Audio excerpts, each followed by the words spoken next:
আল্লাহর নবী যুদ্ধের ময়দানে যাবেন, তিনি কখনোই কাউকে না কাউকে সফর সঙ্গী না বানিয়ে যেতেন না। আমার একজন না একজন আম্মাকে নিয়ে যেতেন। এখন 9 জনের ভিতরে কারে নেবেন? নবীজি আবার লটারি দিতেন, যার নাম উঠত তিনি তাকে নিয়ে রওনা করতেন। এবার সফরের ভাগে পড়ে গেল আম্মা জান আয়েশা রাদিয়াল্লাহু তাআলা আনহা। বলেন সুবহানাল্লাহ। যুদ্ধের ময়দানে যাবেন, ভাগে পড়েছেন আম্মা জান আয়েশা, রওনা করছেন। গিয়াসের এক জায়গায় তাঁবু ফালাইছে, পরন্ত বিকেল, সূর্য হারিয়ে গেছে। আমার নবীজি মাগরিব পড়লেন, ওজিফা কালাম আদায় করে আশার ওয়াক্ত যখন হয়ে গেল, তিনি আশার নামাজ পড়ে এবার সবাইকে বললেন, যাও সকালবেলা আবার সফর শুরু, যুদ্ধের ময়দানে যাব, সবাই ঘুমিয়ে পড়ো। আবার সবাই গেছে ঘুমাইয়া। সবাই যখন শুয়ে গেছে, নবীজি ঘরে আয়সা দেখে আম্মা জান আয়েশা তখনও সজাগ। সুবহানাল্লাহ বলবেন না? আহা, ওয়াজ করে কোনো মজা পাইতাছি না ভাই, একটু আওয়াজ করে কইেন কোন সুবহানাল্লাহ। যতক্ষণ থাকেন মন দিয়া থাকেন, যখন থাকবেন না আমিও থাকবো না, আপনারাও থাকবেন না, সবাই মিলে চলে যাব। এই গরমের ভিতরে আসেন যখন, যে দূরে কথা শুনেন মন দিয়ে শুনেন, আমিন কর। সবাই ঘুম ফাড়াইয়া নবীজি কই গেছে? তাঁবুতে গেছে। যেই তাঁবুটা নবীজির, আম্মা জান আয়েশা ভিতরে অপেক্ষা করতেছেন। নবীজি ঢুইকা সেটা বলতেছে, আয়েশা একটা কাজ করো, অনেক দিন হয় আনন্দ ফুর্তি করা হয় না, আজকে আকাশে পূর্ণিমার চাঁদ, ফকফকা জ্যোৎস্না, সব সাহাবারা ঘুমিয়ে পড়েছে, চলো 2 জন মিলে একটা দৌড় দেই, দেখি তুমি ফার্স্ট হও নাকি আমি ফার্স্ট হই। সুবহানাল্লাহ বলবেন না? আম্মা জান আয়েশার বয়স কি বেশি না কম? এবিটির তো খেলার বয়স হলো গেছে না তো। এবিটি যখন বাহার বাইতে জামাইয়ের বাইতে আইয়ে, আবু বকর সিদ্দিক রাদিয়াল্লাহু তাআলা আনহুর বাইতে যখন নবীজি বাইতে আছে, এবিটি একটা ফটলা লই আইছে। নবীজি কয়, সাই ফটলার ভিতরে কি? ফটলার ভিতরে চাইয়া দে ঠোলা মালা, ওই খেলার পুতুল টুতুল লইয়া নবীজি আইয়া বাইতে উঠছে। সুবহানাল্লাহ কয় না? নবীজির বাইতে আইয়া যখন এরকম ঠোলা মালা খেলনা টেলনা লই আইছে, নবীজি কয়, এটা কিতা? তুমি সংসার করতে আইছো, এটা কিতা লই আইছো? কয়, বুঝ করে লই আইছি, ফাই না না ফাই। সুবহানাল্লাহ কইতেন না? এই নবীজি আম্মা জান আয়েশার বয়স একবারে কম। এখন আম্মা জান আয়েশারে নবীজি যখন কইছে, লও একটা দৌড় দেই, দেখি তুমি ফার্স্ট হও না আমি ফার্স্ট হই। এই কথা বলার পরে আম্মা জান খুশি কি বেজান না খুশি? আম্মা জান আয়েশা কি বেজান না খুশি? আম্মা জান আয়েশা কয়, আরে কবে ধইরা যখন নবীজি যখন কইছে, নবীজি আবার কইতে আছে, আয়েশা চলো দৌড় দেই। আম্মা জান আয়েশা কয়, ইয়া রাসূলুল্লাহ, বাইরে অনেক পুরুষ লোক আছে, কেউ যদি দেখা ফেলে লজ্জায় মাথা কাটা যাবে। নবীজি বলছে, আরে না, সবাই আমি নিজে ঘুম পাড়াই দিয়ে আসছি, আমি ডাক না দিলে কেউ উঠবে না, চলো দৌড় দেই। দৌড়ে 2জন বাইরে আইছে, আইসে ডাকে খেজুর গাছ চিহ্ন করছে, মনে করেন হেই খেজুর গাছটার কাছে যাওন, এখানতে দৌড় দেওন, হ্যাঁ যাওন। 2 জন সোজা করে দাঁড়াইছে, বিসমিল্লাহ, রেডি 1 2 3 কইয়া দৌড় দিছে। আম্মা জান আয়েশা কয়, আমার শরীরটা ছিল ফাতলা, নতুন বিয়ে হয়েছে তো, এখন আমি তো মোটা কাটা হই নাই, আমার শরীরটা ছিল চিকন। আমি যখন ওইটা দৌড় দিছি, চোখের পলকে নবীর আগে আমি ওই খাইনে পৌঁছে গেছি। সুবহানাল্লাহ কয় না? এই জায়গাটা যে সুবহানাল্লাহ কোন লাগবে, এটা আমি হিয়াই দেওয়ান লাগবো আপনারা রে। চারটে ভালো জায়গা পাইবেন কো সুবহানাল্লাহ কোনের লেগে আপনারা। সুবহানাল্লাহ কেন তো? আম্মা জান আয়েশা কি ফেল না ফাঁস রে? আম্মা জান আয়েশা ফাঁস করছে, ছোট মানুষ না, খুশি হয়েছে, আনন্দে চিল্লান দিয়া কয়, ইয়া রাসূলুল্লাহ, আমি কইলাম ফার্স্ট। নবীজি কহ, দেহার ভিতরে তো ফার্স্টে, এটা কি মিছা কথা নেই, ফার্স্টে তো। সুবহানাল্লাহ কইতেন না? মনে রাখেন কইলাম, আপনি কইলাম আমার লোকে দৌড়ে পারছেন না। নবীজি ঠিকই মনে রাখছে। অনেক দিন পরে আবার নবীজি যুদ্ধে যাবে, ভাগে পড়ছে আম্মা জান আয়েশা। সুবহানাল্লাহ বলবেন না? মাঝের দিন তো গেছে, আম্মা জান আয়েশা তো মনে করছে নবীজি বুঝে বুঝলা লাইছে, নবীজি যে বুলুন না নবী না, আম্মা জান আয়েশার তো মনও নাই। নবীজি আজ যাইয়া সেটা রাত্রেবেলা কইতেছে, আয়েশা ওই কবে দৌড় দিতাম না দিতাম, আবার চলো একটা দৌড় দেই। সুবহানাল্লাহ কইতেন না?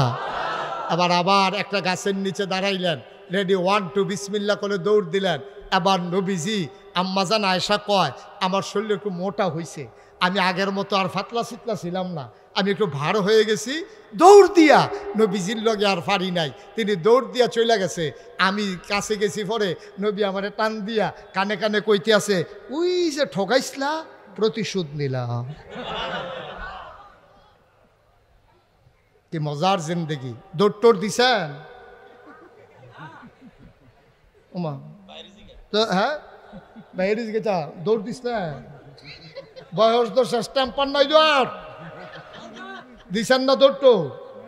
হ্যাঁ অনেক দৌড়ছে ভাইয়ে কইছে মার হাবা কয় না। আমরা দৌড় টোড় দিছেন নি? না আমরাও দিছি, তবে রেডি 1 2 3 বিসমিল্লাহ কইয়া না। আমরা তরকারিত নুন হইছে না কেরে ফিসিতে দৌড়াইতেছে, বেটি দৌড়তে আছে আর হেতে বড় বড় ফিসিতে দৌড়াইতে আছে। পুরা গ্রামের মানুষের চাই আর হইছে বউ কই নাই দাঁড়া এই বেটিটা কি হুদা তোর বউ? মনে রাখবো এই মহিলাটা শুধু তোমার বউ না, এই মহিলাটা তোমার সন্তানের মা, ঠিক কিনা বলো? তুমি তার উপরে হাত উঠাও, কত বড় কলিজা তোমার। নবী শিখাই দিয়ে গেছে স্ত্রীর সাথে কেমন ব্যবহার করতে হয়। এই পারিবারিক জীবনে আমার নবী আদর্শ, তিনি মডেল, ঠিক কিনা বলেন? আপনি কাঁধের উপরে অথবা মাথার উপরে বস্তা নিতে পারেন 1 মুন, আপনি নিলেন 1.5 মুন। এটা দেখার পরে মাসালা ফরে কইেন 1.5 মুন ফোজা লইয়া আপনি যখন আটতে আসেন হঠাৎ কইরা আপনি কোমরের ভিতরে টন করে ধরে উঠলো, আপনি বাঁকা হয়ে গেছেন আর সোজা হইতে পারেন। দৌড়াইয়া যারা আসছে আইসা কয় বেড়া তোর মতো মানুষে 1.5 মুন্না ফোজাটা লইয়া ঠিক হইছে, তুই 1.5 মুন্না একটা বস্তা লইছ, তুই ফারস। এই যে আপনি নিজের উপরে জুলুম করলেন, আপনি 1 মন নেওয়ার উপযুক্ত, আপনি নিলেন 1.5 মুন। এটা কি ইনসাফ হইছে না জুলুম হইছে? কথা কন, ইনসাফ হইছে না জুলুম হইছে? নবীজি কখনোই তার দেহের উপরে জুলুম করেন নাই। তিনি প্রয়োজন অনুযায়ী নিয়ম অনুসারে তিনি তার অঙ্গ প্রত্যঙ্গকে ব্যবহার করেছেন। 2 নম্বরে তিনি পারিবারিক জীবনেও কখনো কারো উপরে জুলুম করেন নাই। পরিবার বলতে আমরা একেবারে ছোট্ট পরিবার বলতে বুঝি স্বামী আর স্ত্রী, এরপরে আরেকটু বড় স্বামী স্ত্রী সন্তান, আরেকটু বড় স্বামী স্ত্রী সন্তান আব্বা আম্মা, আরেকটু বড় স্বামী স্ত্রী সন্তান আব্বা আম্মা ভাই বোন। এটা হলো এই পরিবার, সর্বোচ্চ পরিবার। এর বাইরে যারা তারাও পরিবারের সদস্য, কিন্তু সর্বোচ্চ পরিবার বলতে আমরা এতটুকুন বুঝি। নবীজি এই ব্যক্তি জীবনে একেবারে ছোট্ট পরিবার যদি ধরেন স্বামী এবং স্ত্রী, আপনি খেয়াল করে দেখেন নবীর জীবনে নবীজি 11টা বিয়ে করেছেন। কয়টা? সবাই একটু কথা বলা লাগবে, কয়টা? 2জন স্ত্রী তার জীবদ্দশায় ইন্তেকাল করেছেন, উনি নিজ হাতে তাদের দাফন কাফন করিয়েছেন। সুবহানাল্লাহ বলবেন না? 9 জন স্ত্রীর সাথে, কয়জন? কথা কন সবাই, কয়জন? 9 জন স্ত্রীর সাথে তিনি একসাথে জিন্দেগি করেছেন, জীবন চালাইছে ইন্তেকালের পূর্ব মুহূর্ত পর্যন্ত। এই 9 জন স্ত্রীর সাথে কোন স্ত্রী বলতে পারে নাই নবীজি আমার উপরে জুলুম করেছে, ঠিক কিনা বলেন? তাইলে এই নবীজি এই ক্ষুদ্র পরিসরে স্বামী স্ত্রীর যে সংসার, এটার ভিতরেও নবীজি আদর্শ। বলেন সুবহানাল্লাহ। আল্লাহর নবী মুহাম্মদুর রাসূলুল্লাহ সাল্লাল্লাহু আলাইহি ওয়াসাল্লাম, এই নবী আমার, এই নবীজি তার পারিবারিক জীবনে তিনি ইনসাফ কায়েম করেছেন। তিনি প্রত্যেক স্ত্রীর ঘরে এক রাত করে কাটিয়ে দিতেন, কিন্তু নবীজি বেশি মায়া করতেন আম্মা জান আয়েশা রাদিয়াল্লাহু তাআলা আনহাকে। কোন একজন বৃদ্ধা মায়ের ভাগে আমার নবী যখন পড়ে যেতেন, মুচকি হেসে আমাদের আম্মা বলে দিতেন, ইয়া রাসূলুল্লাহ, আমার ভাগটা আমার বোন আয়েশাকে আমি দিয়ে দিলাম। আমার যে ভাগটা, আমি তো বুড়ি হয়ে গেছি, আমার এই ভাগটা আমি আমার বোন, এই একেবারে নবীর এই 9 জন স্ত্রীর ভিতরে এবং 11 জন স্ত্রীর ভিতরে শুধু একজন স্ত্রী ছিল যার আগে বিবাহ হয় নাই, আর তিনি হলেন আম্মা জান আয়েশা। সুবহানাল্লাহ বলবেন না? আহা, সবাই বলেন সুবহানাল্লাহ। উনি ছিলেন আমাদের ছোট আম্মা। আম্মা জান আয়েশা ছিলেন ছোট আম্মা। 6 বছর বয়সে বিয়ে হয়েছে, 9 বছর বয়সে সংসার শুরু হয়েছে। 18 বছর বয়সে আম্মা জান আয়েশা রাদিয়াল্লাহু তাআলা আনহার বয়স যখন 18, তখন আল্লাহ নবী দুনিয়া থেকে বিদায় হয়েছেন। এই আম্মা জান আয়েশার ব্যাপারে নবীজি কি কয় শুনছেন? নবীজি একদিন ডাক দেওয়া কয়, সাহাবারা, তোমাদের আম্মা আয়েশা ওনার বয়স কম কিন্তু বুদ্ধি বেশি। ওনার উপমাটা এইরকম, নবীজি বলতেছেন, সুবহানাল্লাহ বলেন, জুড়ে বলেন। নবীজি বলতেছেন ওনার উপমাটা হইল এই রকম, তরকারির ভিতরে লবণটা যেমন দরকারি, সুবহানাল্লাহ বলবেন না? হলুদ ছাড়া তরকারি হয় রং ধরে না, মরিচ ছাড়াও তরকারি হয় ঝাল হয় না, গরম মশলা ছাড়া তরকারি হয় তবে সুবাস বের হয় না। এইভাবে যদি আপনি সব মশলা নাও দেন তরকারি হয়ে যাবে, কিন্তু যদি আপনি তরকারির ভিতরে লবণ না দেন তাহলে মুখে দেওয়া যাবে? কথা কেন, মুখে দেওয়া যাবে? যদি জাল না হয় সে কি করবে? খাইতে আছে আর ওনাফানা করতেছে, দেখ ফানি ফানি কি রান্না রাখছে, এই মুডেও জাল নাই কিন্তু খাইতে আছে, খানা বন্ধ করে নাই। কিন্তু যদি তরকারিটা মুখে দিয়ে দেখে লবণ নাই, তাইলে সে খাওয়াই বন্ধ করে দিয়া কয় এটা মুখে দেওয়ার মতো উপযুক্ত, ঠিক কিনা বলেন? তাইলে এবার আপনারা রায়পুরের মানুষ, আমার খুব কাছের মানুষ, এই উপজেলায় আমি অনেকবার এসেছি। গত বছর আপনাদের ওইখানে কোন গ্রাম, বেগমাবাদ এসেছিলাম, গিয়ে দেখি যে বেগমও আছে বাদশাহও আছে, মানে বেরিয়েতেও আছে হুদা, বেগমাবাদ মানে হুদা বেরিয়েতে ওনার কথা, গিয়ে দেখি না বেড়াই তো মাসাল্লাহ বেরিয়েতে তো অনেক বেশি। তো এই বেগমাবাদে আমি এসেছি, আপনারা আমার ওয়াজ, আচ্ছা আপনার এটা তো জিজ্ঞেস করতে মনে নাই, এই দেখছেন আমি হুজুর রাইয়া কইছিলাম, হুজুর মাহফিল তো দিছেন না, বোয়া লই একটা ফিডাফিডির লাইন করছে, এটি কথা, এটি কারবার, এটি হ্যাঁ হ্যাঁ পিছন দিয়া, হ্যাঁ বেড়া, হ্যাঁ হ্যাঁ গাং ফাড়ি গেলে গা পারবো বেড়া, হ্যাঁ এটি কথা, এটি এইভাবে এই সিফার ভিতরে একটা মাহফিল দিছেন গরমের ভিতরে, না বাতাস পাস হইতেছে না কোনো কিছু, ঘরের বেড়া টেরা খুললা, তবে তারা চেষ্টা করছে, হিমিরে চেষ্টা করছে, হ্যাঁ চেষ্টা করছে, চেষ্টা করছে তারা, বেড়া বেড়া বেড়া এগুলো লাইছে, আর কিতা করবো, ফালাডি ঘুলনের বাইরে হয়েছে, কারবার দেখো সবাই কোন আমিন। হাই এই মোটামুটি আপনারা যে লোক হয়েছে, আমি আপনাদেরকে লম্বা সময়, আহা আমি আপনাদেরকে মোটেও কষ্ট দেব না, আমি আপনাদেরকে মোটেও কষ্ট দেব না, আমি চেষ্টা করব কম সময়ের ভিতরে ছেড়ে দেওয়ার জন্য, তবে আমার একটু সুযোগ করে দেন।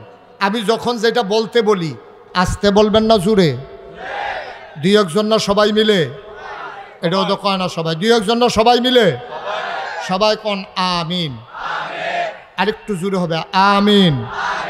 মাশাআল্লাহ, হুজুর যে বয়স্ক মানুষ, আমি শুনতে আছি হুজুরও কইতে আছে, আর তোমরা ফলাফাইন মানুষ, তোমরা এই ধুম ধরে বইয়া থাকলে ওয়াজ হইব, আবার বলো সুবহানাল্লাহ, কিরে ফলাফাইন এই আওয়াজ, বলেন সুবহানাল্লাহ, বলেন আলহামদুলিল্লাহ, বলেন আল্লাহু আকবার।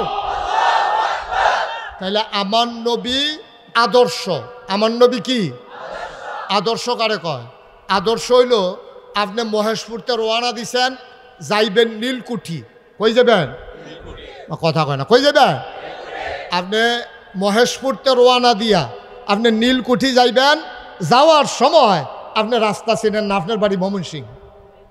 এখন আপনি মুক্তার হুজুরও কইছেন যে মুক্তার ভাই হুজুর আপনারা বাড়ি এই এলাকায়, আমি তো একটু নীলকুঠি যাইতাম, আমার এক আহা তোর ইচ্ছা, আপনি এমন শুরু করছেন কেন? আপনি আপনি বসাইতে পারবেন জায়গা নেই, এতেন কই বই তো এতেন, একটু শব্দ করেন না, একটু সুযোগ দেন। ঠিক আছে ভাইয়া, একটু একটু একটু আল্লাহর রাস্তে, সবাই তো আমরা বুঝি, উনি মনে করছিল যে আপনাদেরকে বসাই দিলে আপনাদের আরাম হবে, এখন বসাইতো গিয়ে উনি যেই আওয়াজ করছে এর থেকে খেরুই থাকলে ভালো আছে, বেড়া দিছে খেত বাসানের লেগে, এখন বেড়ায় খেত খাওয়ান শুরু করছে, তো এই ক্ষেত কি আর রাহন যাব? আপনি আর শব্দ করেন না, আপনি অনেক কষ্ট করছেন, আপনি ইশারাও দেওয়া লাগবে না, আপনি একটু চুপ করে আপনি কথা শুনেন। আমরা যেমনি আছে এমনি, এটাকে বেশি এই বোতলের ভিতরে ভরতে গেলে বোতলটা বেড়ে বাঙ্গনের লাইন হইব, এই বাঙ্গার দরকার নাই, ছেলেটারে বসাই দেন, সবাই পড়ে না আমিন, একটু জুড়ে, আরো জুড়ে। আমি যেই কথাটা জানতে চাইছিলাম, সরাসরি দয়া করে যারা হাতে মোবাইলগুলো রাখছেন, আপনি রেকর্ডও হচ্ছে না, ওয়াজ শুনতে পারতেছেন না, আপনি মারাত্মক বোকামি করতেছেন। হাত থেকে নামান এটা, দয়া করে বন্ধ করেন। ইউটিউবে হাজার হাজার ওয়াজ আছে ভাই, শুধু শুধু আপনার যে একটা মোবাইল আছে এটা তো আমরা জানি। বন্ধ করেন। আপনার যারা মোবাইল ধরে রাখে, এইভাবে রেকর্ড হয় না তো বাবা, অযথা কেন চেষ্টা করতেছেন? ইউটিউবে হাজার হাজার ওয়াজ আছে, আপনি কয়টা চাইবেন ইউটিউবের ওয়াজ? এই যে এই লোকটা তো বন্ধই করেন, এতবার যে বলতে আছি। সবাই একটু পকেটে নেন, একটু খেয়াল। এই ছেলে বন্ধ করো। জি, সবাই পড়েন আমিন। এবার মনোযোগের সাথে শুনেন, পকেটে ঢুকাও। আস্তাগফিরুল্লাহ। শুনেন, আপনারা ইউটিউবে এই সামনাসামনি এই এখন আজকে যেমনি বসে ওয়াজ শুনতেছেন, এরকম আমার সামনে বসে বসে ওয়াজ শুনছেন কে কে দেখি? সংখ্যা একেবারেই কম, হাত নামান। ইউটিউবে ওয়াজ শুনছেন কে কে দেখি? আওয়াজ করতে বলি নাই, হাত নামান। তাহলে আমি ছাড়া সবাই শুনছেন, বোঝা গেছে। হ্যাঁ, সবাই পড়ে না আমিন। আমি যেই কথাটা বলতেছিলাম, তো নবীজির বিবি ছিল মোট কয়জন? না, 11 জন। মোট কয়জন? নবীর জীবদ্দশা এন্তেকাল করছেন কয়জন? বাকি একসাথে ছিল কয়জন? এই 9 জনের ভিতরে সবচেয়ে বয়স কম, এর আগে আর বিয়ে হয় নাই, উনি ছিলেন আম্মাজান আয়েশা রাদিয়াল্লাহু তাআলা আনহা। ওনার ব্যাপারে নবীজি বলতেছেন, তরকারির ভিতরে, খেয়াল করেন খুব গভীর মনোযোগ, তরকারির ভিতরে লবণটা যেমন দরকারি, ইসলামের ভিতরে আম্মাজান আয়েশা এর চাইতে আরো বেশি দরকারি। তরকারি ছাড়া, লবণ ছাড়া যেমন তরকারি হয় না, আম্মাজান আয়েশা ছাড়া ইসলাম হয় না। আম্মাজান আয়েশার 2210টা হাদিস, আম্মাজান আয়েশা থেকে বর্ণিত 2210টা হাদিস।